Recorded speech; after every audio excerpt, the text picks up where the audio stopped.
Hello everyone, Alex Smith here, Rupert Honeywood from Biz-Growth Bureau. Thank you so much for joining us now on the 7th episode. This is the sales optimization. Previously we were looking at the actual prospect nurturing side of it. We gave away the methodology and the tonality that we use throughout those messages. Now what we're going to be looking at is, what do I do once someone's put their hand up? What do I do once they've asked for more information?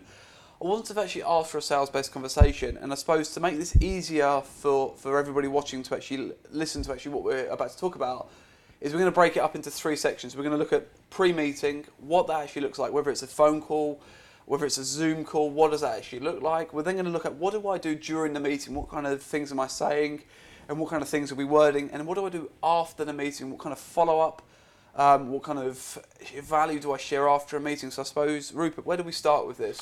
It's a really good point. I think just as you've already mentioned here, we've got people now through the previous process point where they're putting their hands up and asking for more information or to have a sales-based conversation. And just for people watching, what were those numbers, just to remind us? What were those numbers? So the numbers, basically, if you started off with 100 people at the top, as it were, you should be able to end up with about 8 to 13 out of 100 actually putting their hands up and asking for more information. And they're hot prospects, aren't they? They would regard as hot prospects. Perfect.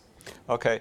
Now, just to further qualify this, obviously a hot prospect is someone who's got to that stage, but obviously there's always some further steps beyond that. So, of course, to warm a prospect up even further, you may invite them onto a webinar, which then could lead on to a phone call into a meeting, or you may choose to skip that step altogether. So anyway, the first part for us today now is concerned is... And this is pre-meeting, isn't it? This is pre-meeting. Yep. So what we recommend is that you set up either a phone call or a short video call to start with. And the purpose of that call is, first of all, to make sure that that lead or prospect is a really good fit for you as an organisation, and equal the other way around. So as much as possible, it's about sharing lots of value, asking lots of questions, really drilling down, and then if it looks like that's a really good fit, then to take the person on to the next stage, which would be to invite them potentially to a physical meeting or to a video call. But prior to that, it's very important that you also have collateral, which you can send out prior to that meeting. Before we get onto that, because that's actually a really interesting point for people watching and listening to us on podcasts, and obviously once again, thank you for joining us. What would be like 3, maybe 5 key questions to ask through pre-qualification? So I've put my hand up, I'm interested, Rupert. What are the pre-qualifying questions? Maybe the top 3, top 5 that people could either write down or use themselves, or what would be those 5 or 3 top questions you could ask to really qualify people in or out? Well, the first thing is to try and learn from the potential clients what their pain points are. So what are some of the biggest challenges that they actually are facing? And do I start with asking questions, what's working really well now, so it's not negative, or do I just go in straight away with, hey, so what kind of, how do I go into that? How do I address that? In fact, you've sort of answered that very well yourself, because you could either start off with the challenges, or you could determine from what's working really well. That really, both those points really need to be part of that initial conversation. The next point from that is then to really drill down in terms of determining what they actually want, what's going to be really important for them or their business. And would that be questions such as, ignoring where you are today, what does the ideal next year look like? Is that those kind of questions? Yeah, and it could be, if you're helping them, for example, with business growth or performance or whatever it may be, is about what that might look in, say, 3 or 5 years' time as well. And I suppose it'd be really good to actually take a step back and actually think, for you as an individual watching or listening, is who is your ideal client? And certain clients are going to have different trigger points. So if I'm a CEO of, say, 250 plus employees, my future goals might be very different to the company's, but I can't focus on that because it's the company that's important. Whereas if I'm a sole consultant, say I'm a one-girl band, one-guy band, and I'm just trying to grow my company, my personal goals are sometimes very much entwined with what the company goals are. So when you sit there and ask those kind of questions, that's really important to actually, who is your ideal client? Because if I'm talking to a CEO, his personal goals might not be relevant or might not reflect the business goals. But if I'm a single consultant, my personal goals might be very, very much entwined with my business goals. Yeah, and it's really interesting because we can fall into a trap ourselves because we've repeatedly referred to the fact that for every 100 coming at the top, get 8 to 13 hot prospects at the back end out of that. Now, to some people, that is too much. They don't feel they can cope with it. Yeah. You know, to get that into those leads or prospects in over a short period of time. So it's about trying to find out, make sure there is a real alignment in terms of expectations and needs. And of course, as part of that phone call as well, it's making sure that the person has got the desire and the ability to pay for your service, product or widget you happen to sell. And just going back on that from one point actually very quickly, because you've just mentioned it, for all watching or even listening, it's quite probably important to mention that you're in control of this whole process, aren't they? The people watching, you're in control of the amount of scale, the amount of effort you put into it. So if you want to build 100 new leads, or if you want to build 1,000 new, you're completely in control of that. So if you find that the work you're doing is generating too much activity, you can scale it back. And even the opposite to that, if you're doing too little activity and you think, I need to really ramp this up, you're in complete control of that as well. Yep. So you're not relying on outsourcing some sort of marketing where that you're completely dependent upon them. The tools we're giving you right now, you're in complete control of that. So let's move on to value. Pre-meeting, what value do people, what value do the viewers give to their clients before a meeting? So do they bombard them with information, with content, with value, questionnaires, scorecards, content value? What do they do, or do they back off and wait for the meeting? What do they do? Well, as much as possible, you need to do some further pre-qualification prior to the meeting. So a scorecard is actually a very good way of doing that. So you could ask someone to complete, say, a business scorecard of some kind, in which case you ask certain key questions which help the prospect to understand further what they need and what they want out of it. But also as part of the phone conversation, initial phone conversation, you're able to really drill down into much more detail. Also, if you've got collateral, some video collateral or content that you feel you want to share, that's a good thing to do, especially if you can start to share a massive amount of value up front. That's a good thing to do. Obviously, when you send out, this sounds very basic, this stuff, but when the call is booked in, or a video call is booked in, is send out a meeting invite like you normally would, but also send out a short email as well with that, with potentially some attachments. And the reason being is not all calendar invites work with all recipients' calendars as well. So you can't be 100% sure because you send that meeting invite out that their system is actually I agree, because I've actually personally had some experiences recently where I've sent a calendar invitation and they haven't shown, but I've said to them, they said, Alex, I thought I was going, but I had no calendar invitation come through. So that's a really good point, is to actually follow up with an email. And even one more important than that, it's actually a text. I think in this day and age, it's a lot more acceptable to receive a text through saying, hey, we've got a meeting or we've got a phone call booked in an hour's time. Are you still able to attend, or even the day before? I know I quite like it. It's a very personal touch. And it just means that they're kind of thinking about that pre-meeting. It's a really good way. So I suppose the top tips to take away from what we've just said there would be to the importance of a calendar invitation that goes out straight after, follow up with an email, and consider things like SMS texting just before the meeting. A little thank you, looking forward to meeting you. That could go really, really quite a long way. During the meeting, Rupert, what does that look like? What does that meeting look like? What kind of information are we sharing during that? Right, so are we talking about the phone call or the meeting here? We're moving into the meeting. Okay, so meeting. So just to cap off pre-meeting, really important to be jumping on the phone straight away. So as soon as they put their hand up, getting on the phone or a Zoom call to them to further qualify and to make sure they're actually as a mutual fit both ways. And then there's those tips that we gave back. Now we're moving into the meeting. So once we're in a meeting with someone, either virtually or face-to-face, what does that look like? Right, okay, well the meeting itself, again, it's always good to go in with a short agenda if you can. We'd normally recommend an ideal time for a meeting is about 90 minutes, but it really does depend what type of product or service you've got to sell. The reason we say about 90 minutes is that you need to probably spend at least 25-30 minutes just asking questions of that potential client and listening. Because if you actually really do that, first of all, you're demonstrating that you really care about that person, what their needs are, but also it helps you to further drill down and personalize the way you then interact with that person from that point onwards. It's also a good idea to have a short presentation. Now, it doesn't need to be anything detailed. In our particular case, we've got something a little bit more detail, but equally we'll cut out a lot of the content if we feel it's not relevant when presenting. In other cases, we've been in very well-run meetings where we've either been recipients or it's been the other way around, and it may be just simple as 1 or 2 pages from a slide deck. I suppose it would be a very good time to mention that when we say about asking questions, that's not as if you're reading from a script. That's not as if you're just following a 21 question format. It's said in more of a conversation style thing. Going back to what we said in a previous series about kind of the prospect nurturing side of it, it's about building the relationship of trust. It's about providing a solution to your clients that you can actually provide in terms of your solution actually being what they actually need. So asking questions in such a way that you actually understand what the problem is that needs solving. I suppose that'd be a great way of mentioning that. Yeah, it would.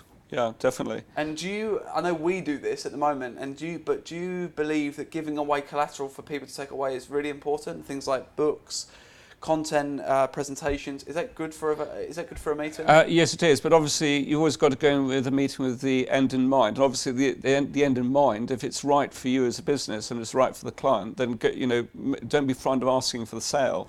The number of times I've been in meetings or someone's tried to sell to me, and they've got to the point where it's actually about to perhaps place an order, and they then start talking about something completely different, or they go off at a tangent, and they have almost lost the moment. And you yourself can talk yourself out of a deal. I suppose this is, another little thing to talk about is we have a free webinar. I mentioned this in actually previous videos. We have a free webinar where we talk about the consultative sale approach.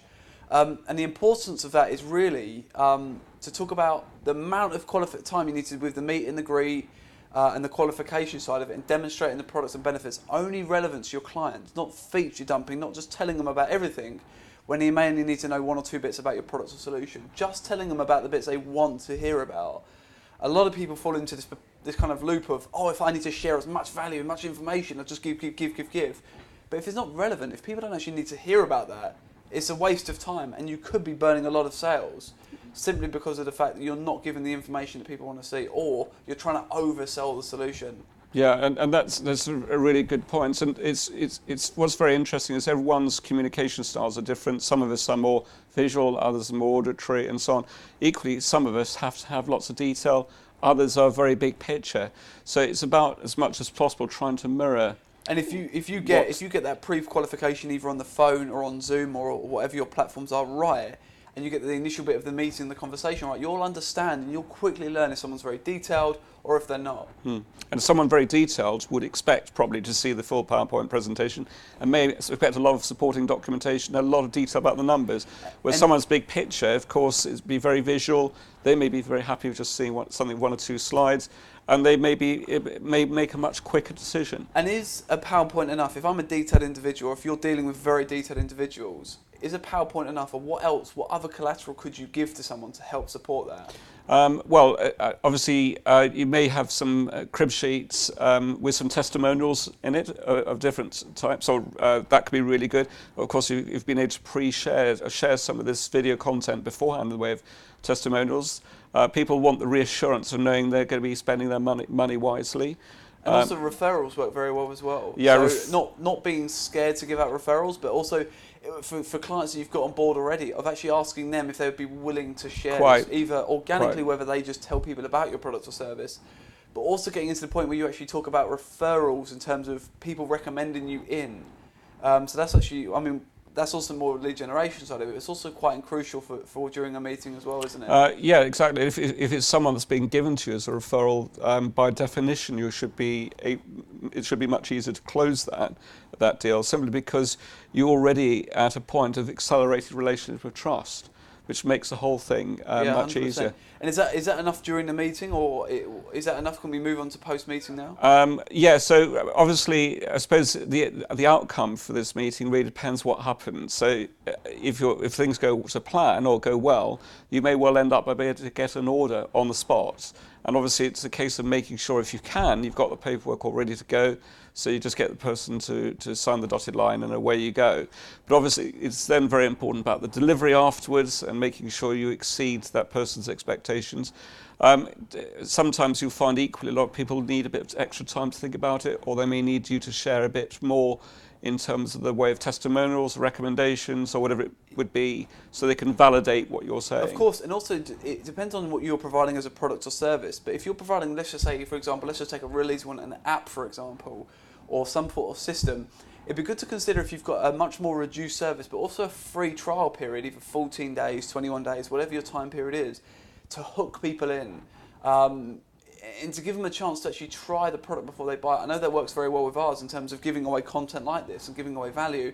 People get to use our products or services before, and this is one of the reasons why we do it and why we recommend it, is give people the opportunity to actually use your product or service. If you can, another way could be things like scorecards, giving away scorecards, getting people to actually fill in information, asking key questions about their business or service. About their product or service before they actually buy it or use it. Yeah, and I think that's really good. I mean, what you've got to be very careful of is when offering something for free is you could end up, by being at that meeting, again, of talking yourself out of a sale. Where it works particularly well is if for various reasons you feel that client needs more reassurance, then offering that free hook in some shape or form would be a really good thing to do.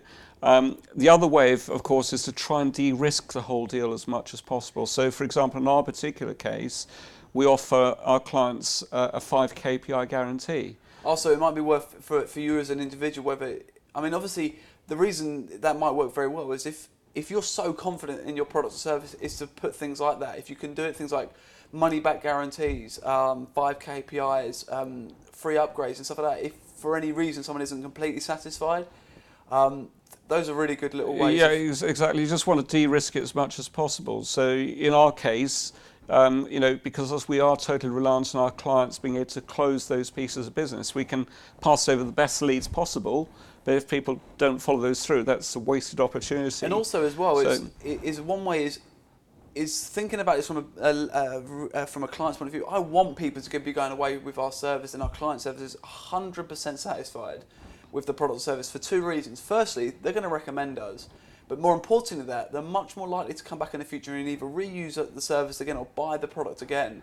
And bear in mind something that a lot of people forget. People that have already bought from you are really, really good people to either resell to because they've already bought the product, or people to go back to in the future because they've already bought the product or service. So these are already hot clients. Why waste them? Why not go back through your old diary and see who has already bought from you and see how they could buy again? Yeah, and there's people very often will want to go on to the next shiny thing when actually some of your best future customers are the ones you've served in the past. I suppose a way of making this quite relevant, whether you're an Apple user or not, is Apple products. Every September on the nose, you can guarantee they'll be bringing out a new phone, a new iMac.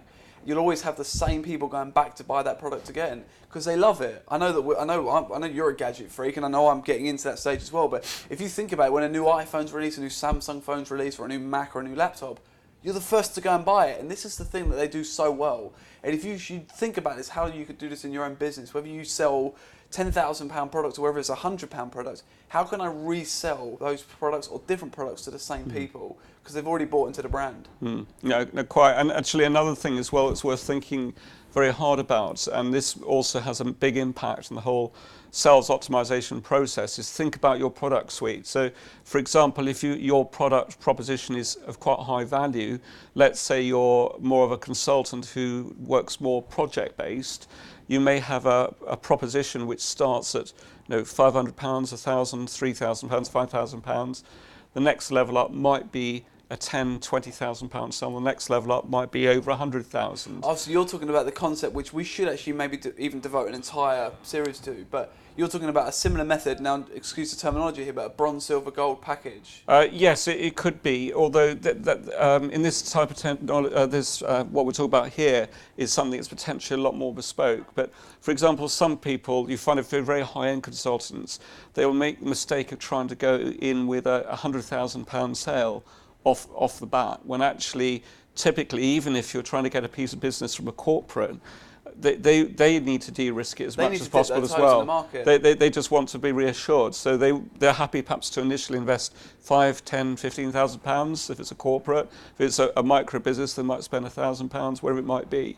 So just think hard about that, because that can make a massive difference. I suppose that ties in actually also quite well to what we were talking about in terms of going back to your previous clients.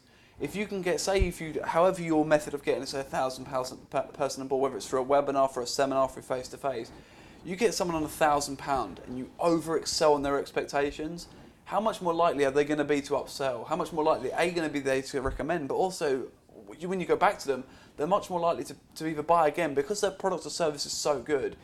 So that could be a good way. Although you might not get the initial money you want up front straight away, they're going to be a much better client along the wires. Now, one tip that's really good to take away from that is say you've got a 3 price point kind of package where it's £1,000, £3,000 and £10,000. If you say someone buys the £1,000 thing, if they upgrade to say the £3,000 or the £10,000 one, about giving them money off because they've already an outstanding client. So say they've bought the £1,000 one, they upgrade to the £10,000 one, you give them their initial investment back. What a great incentive to be able to upgrade. Quite. So would you say that's a great way to wrap this one up? To be frank, I think we've covered a lot with this, and obviously we've got some exciting new things coming along in the next episodes. We certainly do. So obviously, everybody watching, thank you so much for taking the time. If you're listening to us on podcasts, once again, thank you so much. Like I always say, your feedback is our oxygen. Thank you so much for joining today. If you like what you've seen or you didn't, drop a comment in the available boxes below, or just give us a bit of feedback. We'd love it. I'm Alex Smith, Rupert Honeywood from Business Growth Bureau. See you on the next episode. Cheers. Thank you so much. Thank you.